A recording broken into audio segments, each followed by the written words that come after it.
Hello everyone, welcome back to my channel.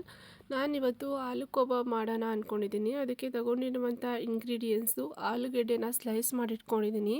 ಅಚ್ಕಾರ ಪುಡಿ, ಉಪ್ಪು, ಎಣ್ಣೆ, ಕಡಲೆ ಹಿಟ್ಟು, ಅಕ್ಕಿ ಹಿಟ್ಟು, ಕಾರ್ನ್ಫ್ಲೋರು, ಶುಂಠಿ ಬೆಳ್ಳುಳ್ಳಿ ಪೇಸ್ಟನ್ನು ತೊಗೊಂಡಿದ್ದೀನಿ. ಮೊದಲಿಗೆ ನಾನಿಲ್ಲಿ ನೀರನ್ನ ಕಾಯಕ್ಕಿಟ್ಕೊಂಡಿದ್ದೆ. ಕಾಯಕ್ಕಿಟ್ಕೊಂಡಿರೋಂಥ ನೀರಿಗೆ ಸ್ಲೈಸ್ ಮಾಡಿಟ್ಕೊಂಡಿರೋಂಥ ಆಲೂಗೆಡ್ಡೆನ ಹಾಕಿ ಅರ್ಧ ಬೇಯಿಸ್ಕೊಂಡಿದ್ದೀನಿ. ಸಾಕಷ್ಟೇ, ತೋರಿಸ್ತಾ ಇದ್ದೀನಲ್ಲ ವಿಡಿಯೋದಲ್ಲಿ ನೋಡಿರಿ. ಸ್ಪೂನಿಗೆ ಚುಚ್ಕೊಂಡ್ರೆ ಸಾಕಷ್ಟೇ, ಅದು ಅರ್ಧ ಬೆಂದಿದೆ. ಸೊ ನಾನಿಲ್ಲಿ ಆಲೂಗೆಡ್ಡೆನ ತೆಗೆದು ಸೈಡಲ್ಲಿ ಎತ್ತಿಟ್ಕೊಂಡಿದ್ದೀನಿ. ಏನಕ್ಕೆ ಹಿಂಗೆ ಮಾಡ್ಕೊಂಡಿದ್ದೀನಿ ಅಂತಂದರೆ ಕ್ರಿಸ್ಪಿಯಾಗಿ ಬರಲಿ ಅಂತ ಅಂದ್ಬಿಟ್ಟು ಅರ್ಧ ಅಷ್ಟೇ ಬೇಯಿಸ್ಕೊಂಡಿದ್ದೆ. ಅರ್ಧ ಬೇಯಿಸ್ಕೊಂಡಿರುವಂಥ ಆಲೂಗೆಡ್ಡೆಗೆ ಶುಂಠಿ ಬೆಳ್ಳುಳ್ಳಿ ಪೇಸ್ಟು, ಅಕ್ಕಿ ಹಿಟ್ಟು, ಕಡಲೆ ಹಿಟ್ಟು, ಕಾರ್ನ್ಫ್ಲೋರು, ಅಚ್ಕಾರ ಪುಡಿ, ಉಪ್ಪು ಈ ಮೂಷ್ಟನ್ನು ಹಾಕಿ ಚೆನ್ನಾಗಿ ಕಲಿಸ್ಕೊತೀನಿ.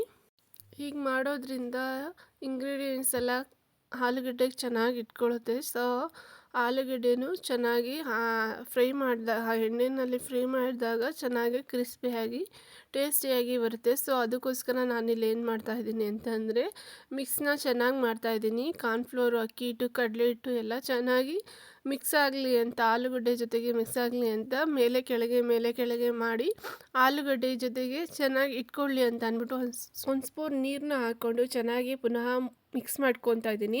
ಈಗ ಮಾಡೋದ್ರಿಂದ ಅದು ಚೆನ್ನಾಗಿ ಮಿಕ್ಸ್ ಆಗುತ್ತೆ, ಆಲೂಗಡ್ಡೆಗೆ ಕೋಟಿಂಗ್ ಚೆನ್ನಾಗಾಗುತ್ತೆ. ಸೊ ಅದಕ್ಕೋಸ್ಕರ ನಾನಿಲ್ಲಿ ಕೋಟಿಂಗ್ ಚೆನ್ನಾಗಾಗಲಿ ಅಂತ ಒಂದು 5 ನಿಮಿಷ ಚೆನ್ನಾಗಿ ಕೋಟಿಂಗ್ ಮಾಡಿ ಎತ್ತಿಟ್ಟಿದ್ದೀನಿ. ಎತ್ತಿಟ್ಟಾದಮೇಲೆ ಒಂದು ಬಾಣಲಿಗೆ ಎಣ್ಣೆನ ಹಾಕ್ಕೊಂಡು ಆಲೂಗೆಡ್ಡೆನ ಇಲ್ಲಿ ಡೀಪ್ ಫ್ರೈ ಮಾಡ್ಕೊತಾ ಇದ್ದೀನಿ. ನೋಡ್ರಿ, ಅಲ್ಲಿ ನಿಮಗೆ ವಿಡಿಯೋದಲ್ಲಿ ತೋರಿಸ್ತಾ ಇದ್ದೀನಲ್ಲ, ಆಲೂಗೆಡ್ಡೆ ಇಲ್ಲಿ ಡೀಪ್ ಫ್ರೈ ಮಾಡ್ತಾ ಇದ್ದೀನಿ. ಮುಂಚೆನೇ ನಾನಿಲ್ಲಿ ಅರ್ಧ ಆಲೂಗೆಡ್ಡೆನ ಬೇಯಿಸ್ಕೊಂಡಿದ್ದೆ.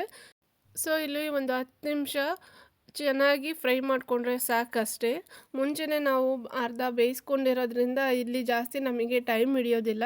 ಹಾಗೆಯೇ ಇಲ್ಲಿ ಏನಾಗುತ್ತೆ ಅಂತಂದರೆ ಕ್ರಿಸ್ಪಿಯಾಗಿ ಗರಿಯಾಗಿ ಬರುತ್ತೆ. ಸೊ ಅದಕ್ಕೋಸ್ಕರನೇ ಮುಂಚೆನೇ ನಾವು ಅರ್ಧ ಮಾತ್ರ ಬೇಯಿಸ್ಕೊಬೇಕು. ಫಸ್ಟಿಗೆ ಫುಲ್ ಬೇಯಿಸ್ಕೊಂಬಿಟ್ರೆ ಇಲ್ಲಿ ನಮಗೆ ಕ್ರಿಸ್ಪಿಯಾಗಿ ಬರೋದಿಲ್ಲ. ಅದಕ್ಕೆ ನಾನು ಅರ್ಧ ಬೇಯಿಸ್ಕೊಂಡಿದ್ದೆ.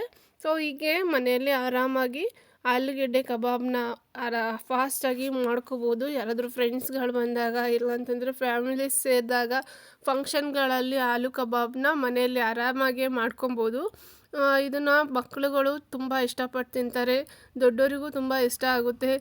ತಿಳಿ ಸಾರು, ಬೇಳೆ ಸಾರು ಇಂಥ ಸಾರುಗಳೆಲ್ಲ ಮಾಡಿದಾಗ ಏನಾಗುತ್ತೆ ಅಂತಂದರೆ ನಂಚ್ಕೊಂಡು ತಿನ್ನೋಕ್ಕೆ ಆಲೂ ಕಬಾಬ್ ತುಂಬ ಚೆನ್ನಾಗಿರುತ್ತೆ. ಸೊ ಅದಕ್ಕೋಸ್ಕರ ನೀವು ಒಂದ್ಸಲ ಮನೇಲಿ ಟ್ರೈ ಮಾಡಿ ನೋಡಿರಿ. ತುಂಬ ಈಸಿಯಾಗಿ ಮಾಡ್ಬೋದು, ಹಾಗೆ ತುಂಬ ಟೇಸ್ಟಿಯಾಗೂ ಇರುತ್ತೆ. ನಾನಿಲ್ಲಿ ಆಲೂ ಕಬಾಬಿಗೆ ಚಿಕನ್ ಕಬಾಬ್ ಪೌಡ್ರನ್ನ ನಾನು ಯೂಸ್ ಮಾಡಿಲ್ಲ. ಹಾಗೆ ಜಸ್ಟ್ ಕಾರ್ನ್ಫ್ಲೋರು, ಅಕ್ಕಿ ಹಿಟ್ಟು, ಕಡಲೆ ಹಿಟ್ಟನ್ನು ಯೂಸ್ ಮಾಡಿಕೊಂಡು ಮಾಡಿರೋದು. ಸೊ ಅದೇ ಟೇಸ್ಟೇ ಇಲ್ಲೂ ಕೊಡುತ್ತೆ. ಕಬಾಬ್ ಪೌಡ್ರನ್ನೇ ಯೂಸ್ ಮಾಡಬೇಕು ಅಂತ ಏನಿಲ್ಲ. ಈ ಪೌಡ್ರನ್ನ ಯೂಸ್ ಮಾಡ್ಕೊಂಡು ಮಾಡಿದ್ರು ಚಿಕನ್ ಕಬಾಬ್ ಅಷ್ಟೇ ಟೇಸ್ಟು ತುಂಬ ಚೆನ್ನಾಗಿ ಬಂದಿರುತ್ತೆ. ನೀವು ಒಂದ್ಸಲ ಟ್ರೈ ಮಾಡಿ ನೋಡಿರಿ. ಇಲ್ಲಿ ಫೈನಲ್ ಆಗಿ ಏನಾಗಿದೆ ಅಂತಂದರೆ ಆಲೂ ಕಬಾಬ್ ರೆಡಿ ಆಗಿದೆ. ತೋರಿಸ್ತಾ ಇದ್ದೀನಲ್ಲ ವಿಡಿಯೋದಲ್ಲಿ. ನಾನಿಲ್ಲಿ ಮೇಲೆ ಗಾರ್ನಿಷಿಗೆ ಬೆಳ್ಳುಳ್ಳಿನ ಹಾಗೆ ಕರ್ಬೇವಿನ ಸೊಪ್ಪನ್ನ ಡೀಪ್ ಫ್ರೈ ಮಾಡಿ ಮೇಲೆ ಉದುರಿಸಿದ್ದೀನಿ, ತೋರಿಸ್ತಾ ಇದ್ದೀನಲ್ಲ. ಸೊ ನೀವು ಹೀಗೆ ಮನೇಲಿ ಒಂದ್ಸಲ ಆಲೂ ಕಬಾಬ್ ಟ್ರೈ ಮಾಡಿ ನೋಡಿರಿ, ತುಂಬ ಚೆನ್ನಾಗಿರುತ್ತೆ. Thank you for watching.